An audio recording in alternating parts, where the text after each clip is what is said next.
Welcome, and thank you for joining us today for another edition of the Leadership Cafe, where we talk to extraordinary people leading remarkable businesses. We're your host. I'm Richard Citron.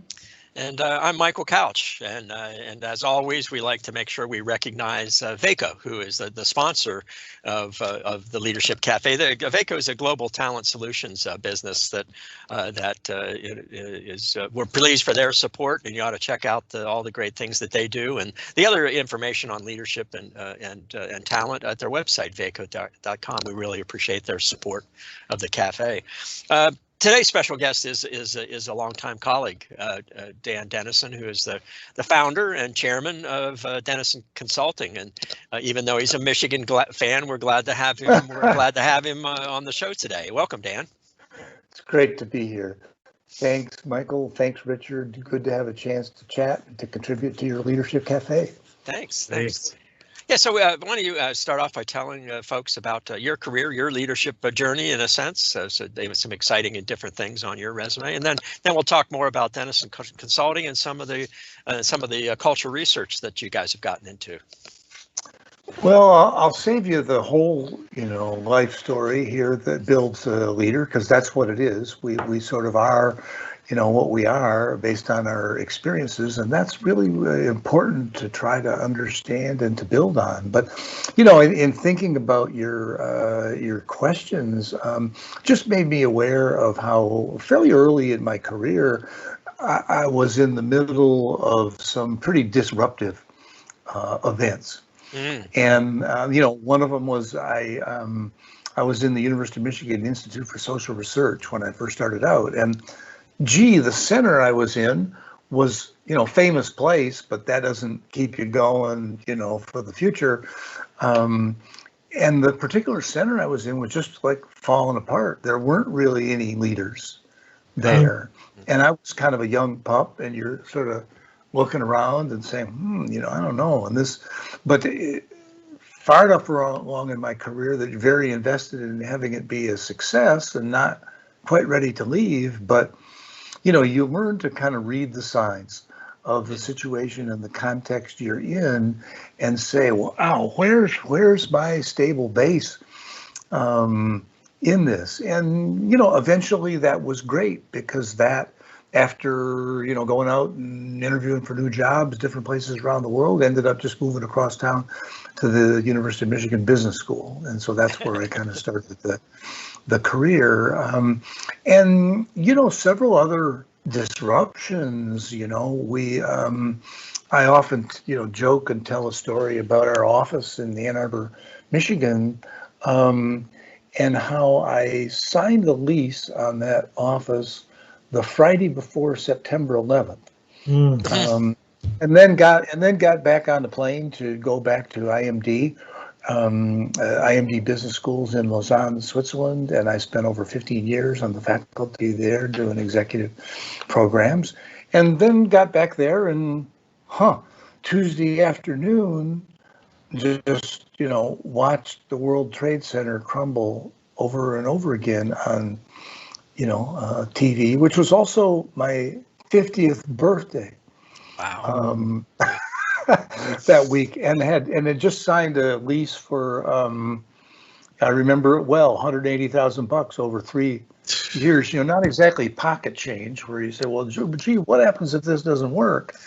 And then again, for us in 2009 was another time when things are just shifting left, right, and center. And, you do learn that when your back's against the wall, choices that you make as an individual, but I think more importantly as a team, nothing focuses your attention like having your back against the wall.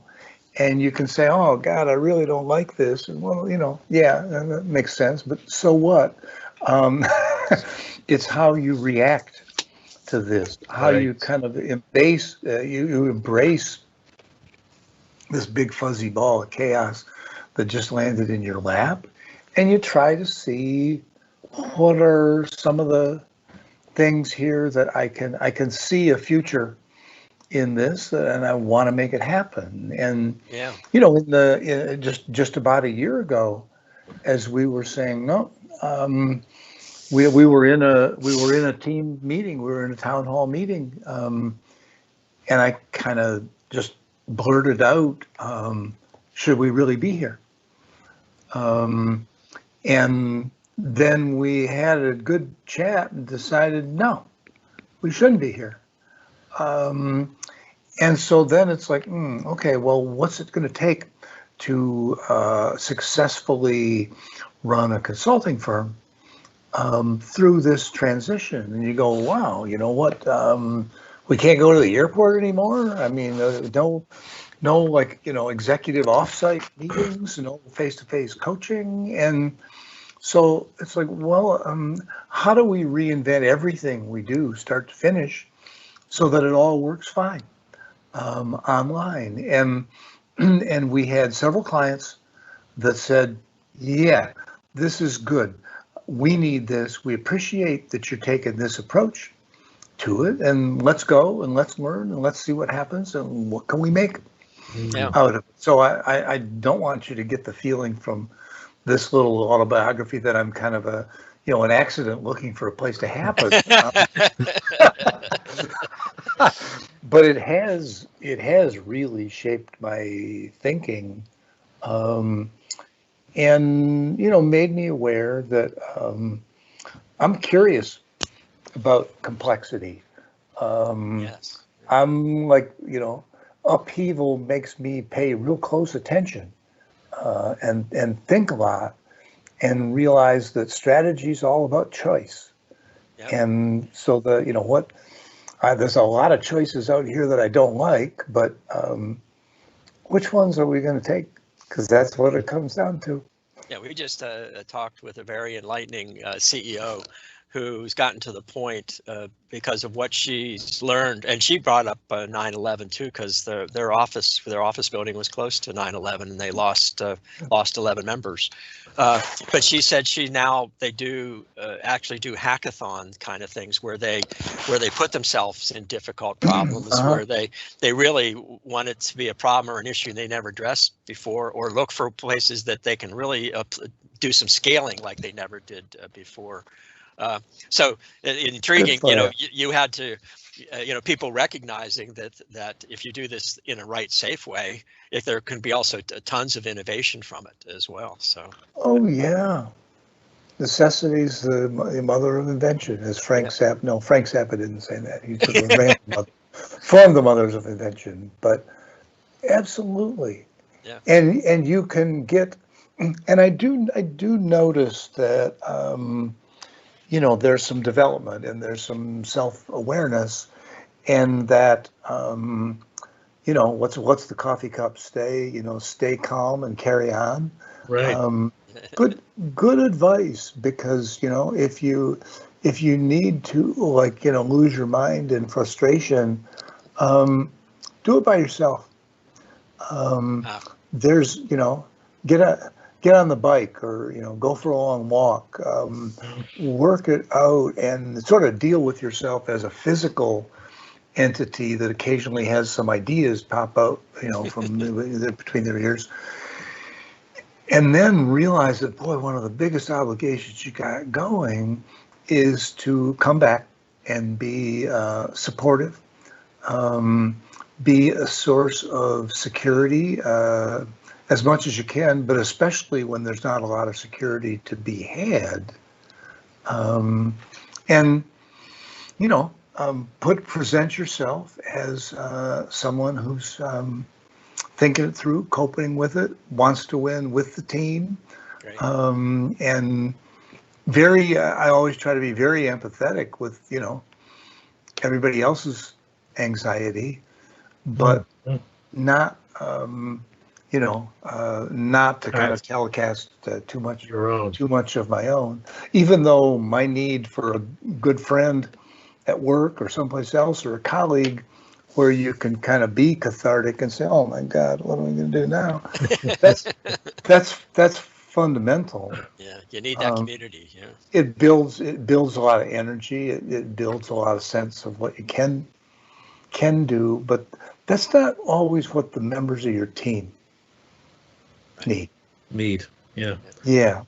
Dan, tell us a bit about Denison Consulting. I mean, you have, the premier cultural survey and consulting organization in the world around these themes. Can you talk a little bit about culture and how culture plays a role in all this, and how culture plays? You mentioned a little offhandedly there, I think, about coaching. Can you talk a little bit about that? Sure. The work, the core of the firm, actually came out of the research that we did on how the culture of an organization influences the performance of the business. Back in the day when I was growing up and, studying and getting the PhD and all that, there wasn't really much of any evidence that said, yeah, with these characteristics, you're likely to grow, or with these, you're likely to, be better quality, or you're, provide more for your people, more to your customers. And, that it came out of that research that I did because I was kind of shocked. I thought I was going to go to these classes and learn, how this all worked. And I said, yeah, not clear it does. Well, what are we here? And so that kind of gave me a juice, with a lot of help from all the work that had been done at the Institute for Social Research, for sure. But saying, hey, I could do better at this. And out of that, connected with a guy named Bill Neal, that had a background in several companies that did training and leadership development products and surveys, and so we kind of talked each other into doing a commercial version of some of the research work. And I often, people say, well, why did you write this survey? And my answer, kind of tongue in cheek, was, so I stopped writing so damn many surveys. Because I did a lot of projects that were kind of data-based organizational change, and should we ask this question or that one? And it's like, and hey, let's just try and get this right. And with a really lucky confluence of 3 or 4 things, we got it right. We designed it, in a lot of ways, pretty similar to what it's like now. A lot of things we've added around, a lot of depth, a lot of research, a lot of things about how do you use the tool to change organizations. But, we did that, brought it to market. For the first few years, that was offered by another training company. And that got us off the ground. But after, they didn't really believe that it could ever be successful as a business.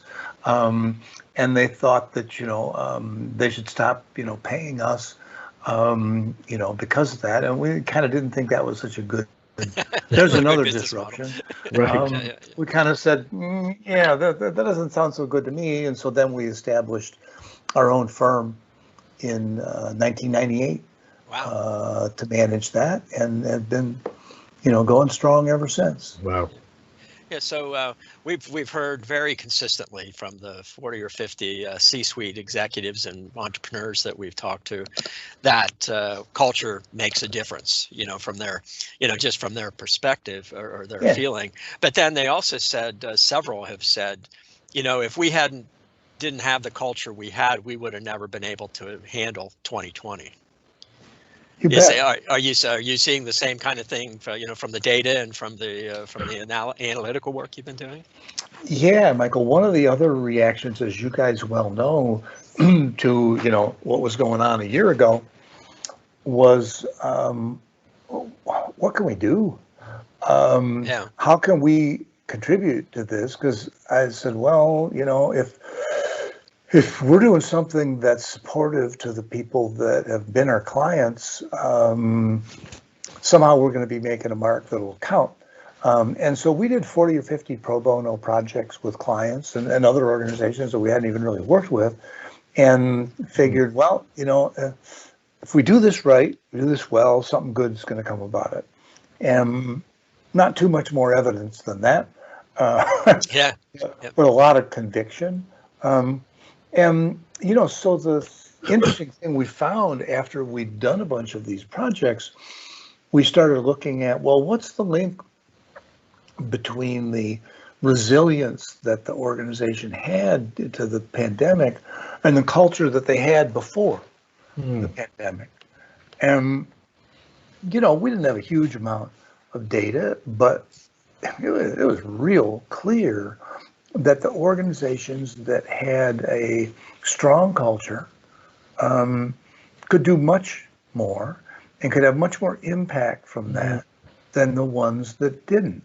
Overall, we were really impressed because the responses were really positive, especially with the things that you could do from the top. You could do kind of unilaterally to make sure people were safe, secure, had good access, and we're starting to figure out a way to work together. The harder part is, how do we listen so we understand what's going on with everybody so that we plan the next stage. But, we saw that the organizations that didn't have very strong cultures to begin with, didn't get very far beyond that kind of top down. Here's how we're going to work. Here's how we're going to support you. Let us know. But on the other side, we had organizations where the strength of their culture, what they said is, this crisis just revealed the strengths that we had.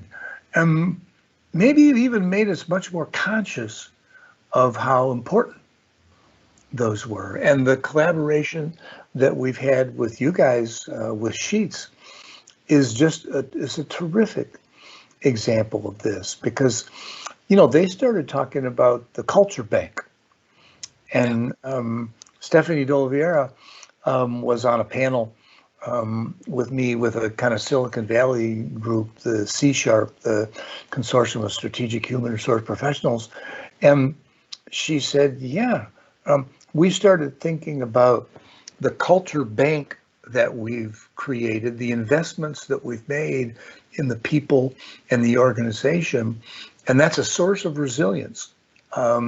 It's something that we can rely on. Now, it wasn't like they, just started taking withdrawals out of that bank. Right. Sheets, as you well know, at the beginning of this pandemic, with people that were on the front line in their stores, they gave them all a pay raise. Plus and that's a lot more support. Yeah, and that's not exactly something you think of as a withdrawal from the culture bank. They're still contributing, but what a great resource to build. And now they're both thinking about what's the next round of investment, and what are all the ways in which we could build on this goodwill, but also understanding and interdependence, where they really do see their capacity to work together as being the core of what keeps the organization going. Yes. So lots of great examples like that, and in general, it's been one of the craziest times ever, and I've lived through several crazy times, but this one definitely takes the cake. But you see so many things that people as individuals and as organizations are doing to rise to the challenge. Right. It's very, very inspirational. And you guys early on saying, no, stop talking about bouncing back. Start talking about bouncing forward. We know we're bouncing, but where we're going is what's most, deserving of our attention. Yes. Yeah, I think that's when Richard and I have compared notes about our experience on the Leadership Cafe and have written about it, I would say it's been inspirational as well. Very inspirational. Very enlightening to see what organizations and leaders have done and the innovation that came out of it. That's the sort of a common theme that we keep touching on here in the cafe, and that's very always come out of these feeling much better and much more informed as a result. Well, I think one of the things that you've been talking about, a piece of wisdom that you've been sharing with us today, Dan, which is great, and we've heard from other people recently in our discussions, has been around this impact of disruption. And it's interesting because when we did the cafes earlier, when people were in the middle of the pandemic, and maybe back in August or September, I wasn't hearing disruption as being such a gift, if you will. Then we thought we had a choice. Yeah, the intensity of it was a bit You bet. more direct and kind of in our face. And it's interesting because, I've written about, we both have written about this idea of what's the post-pandemic life about. Right. And one of the things that is important is around this role of reflection. And it sounds like, whether for you it's been 9/11 and sinking 180 grand into a office space, or 2009 and that disruption, or now this disruption, which you may think of as the mother of all disruptions. I think it's interesting. It's interesting how the learning has occurred and the time for reflection and seeing, again, maybe the growth opportunity that comes out of it. Yeah, absolutely. And we're now, I think, facing even a bigger challenge, which is kind of like, well, what does a hybrid organization look like? Mm-hmm. Yeah, face-to-face is good stuff. There's no question. But holy cow, we've learned how to get a hell of a lot done through video cameras. And far more than anybody would have ever anticipated. And early on, I'd ask, well, how much progress have you made, in the last 2 or 3 months in terms of working in a virtual world? And most people say, well, at least 2 or 3 years, maybe more like 5 to 10, because we did change our mindset. In our global forum this year that you guys are a part of, is on building a high performance business culture in a virtual world, in a digital world. And the question I like to ask executives and leaders in organizations is, well, we went from a stage where everybody was kind of working on site. And if you wanted to know what was going on, you walked down the hall and you saw, the team working, or at least you thought they were working, and that's good enough for today. Then we went to a stage where it's like, nobody's in the office. We're in a time where the next stage is kind of prioritizing and designing when do people need to interact face-to-face, and what's most important to have happen face-to-face, and what's actually working as well or better.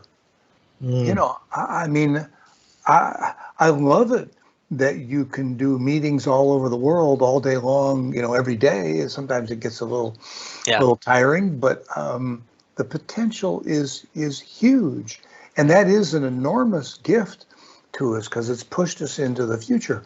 But I believe that some of the organizations that are going to do the best are the ones that kind of max out this hybrid model for the next stage.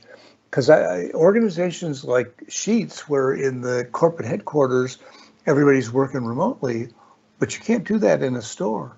Domino's is another organization we're working with a lot right now. Exactly the same thing. And how do you start to bridge those two worlds and design where's the interdependence where face-to-face is really valuable, and where are the things that we're doing well in digital mode? And so let's keep it that way and keep the build on. Yeah, one of our CEOs said, so we really learned the digital mode, but now we have to go back and improve the analog mode. That's right. I thought that was Great Yeah. analogy. Yeah. Yep. Well, Dan, it's been great having you as a guest here. Sorry about the little technical bump there, but it's been very enlightening, and always learn something when we interact, and look forward to continue to do that. As a thank you for being on the cafe, we'll send you a copy of a signed copy of Right. our book, The Strategy-Driven Okay. Leadership. Strategy-Driven All right. Leadership. Well, again, we also like to thank our sponsor, VACO, for helping us make the Leadership Cafe an important place where we can interact with thought leaders and executives like Dan Denison. You can be able to listen to this podcast when we release it on both Richard and I's website, but also on the VACO website, vaco.com. And of course, they'll be posted on LinkedIn, and you can access it with your favorite podcast app. So, well, we of course also want to always thank our producer director extraordinaire, Michelle Jarzowski, who's provides the support in the background for all the work we're doing here. So each of us at the Leadership Cafe, for all of us, we'd like to thank you for joining in. It's my pleasure. Thanks, guys. Yeah, Good luck. great How's having you. forward? Thank you so much. We look Yeah. forward All to catching up with you. Yep. We'll talk soon.